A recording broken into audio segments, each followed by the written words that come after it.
పుట్టాలమ్మ ఆలయంలో 20 లక్షల భారీ చోరీ చేస్తున్న దుండగులు.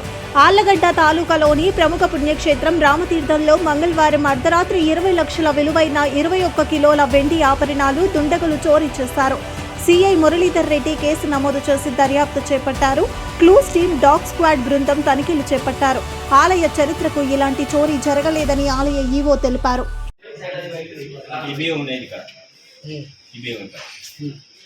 ఈ బింగ్ వచ్చేసి ఇక్కడ ఆ సైడ్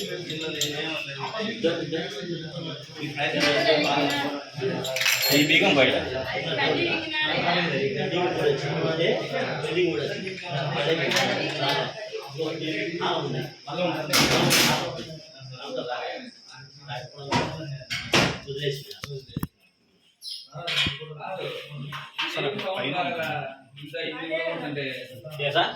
ఏం సౌండ్ రాలేదు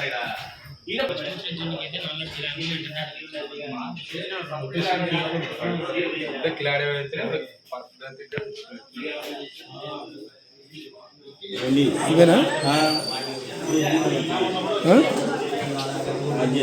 కట్ చేశారా అంటే బీగాలు వేసారా దానికి?